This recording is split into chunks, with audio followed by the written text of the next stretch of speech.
An eternity passed. Before there was anything, there was nothing except the all-existing majestic God. No sound, no shape, no time, just the deep and darkness. And there, hovering, waiting, was the Spirit of God, like a mighty breath, suspended above the chaos. God in his power was watching, poised, ready to act. Then, from the silence, a voice thundered. Ancient, infinite, let there be light. And light answered. It exploded across the void, chasing back the darkness, splitting time into day and night. Thus, the first day dawned. On the second day, God's voice continued to command order from chaos, and the waters, once tangled together, began to pull apart. He carved a vast expanse between them.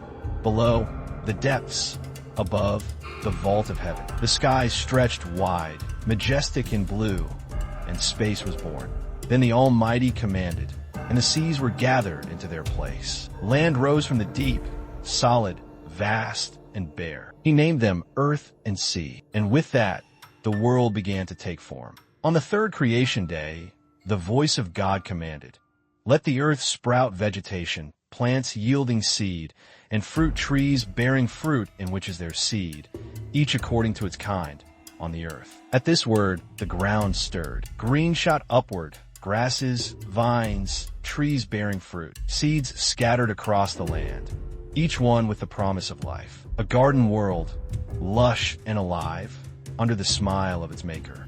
Then the voice thundered again, and the vast canopy of the sky burst into brilliance. A great light blazed forth, golden and fierce, set to rule the day. It poured warmth upon the earth, bathing mountains, oceans, and forests in glory. Then came the moon, pale and watchful, a quiet sentinel of the night, rising like a whisper to light the world's dark hours. And beyond stars, not a few, but legions. Constellations flared to life, galaxies unfurled like fire-dusted scrolls. The heavens sang with fire, a silent symphony of order and beauty. The sky became a temple of wonder, where sun and moon bowed to their courses, and stars danced to the rhythm of divine timing. The Maker looked upon them, and it was good, strewn like diamonds across velvet, each one singing in silence.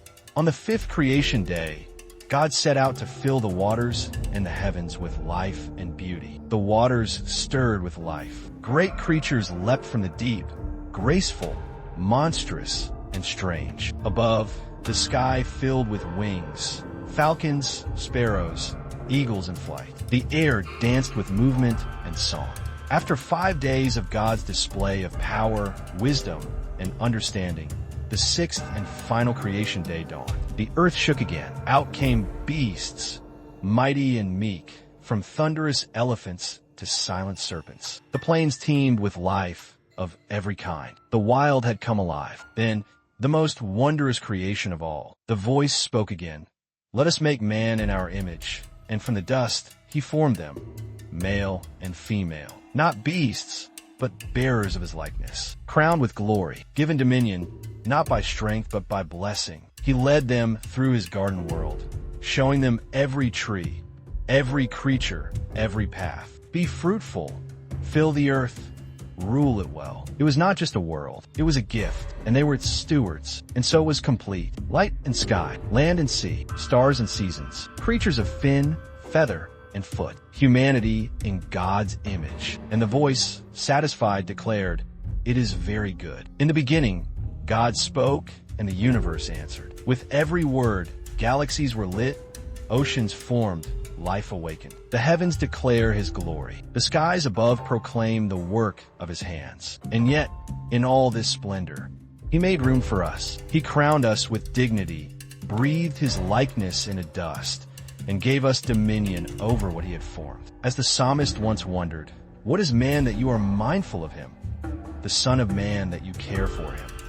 You made us a little lower than the heavenly beings, and crowned us with glory and honor." The creation story is not just about stars and seas. It's about a God of majesty who invites us to walk with him in the world he called very good. This is the genesis of all things, and this is the beginning of us. If you enjoyed this video, don't forget to hit the like button, subscribe to the channel, and turn on notifications so you never miss a new upload. And if you found it meaningful, feel free to share it with a friend. It really helps the channel grow. Thanks for watching, and see you in the next one.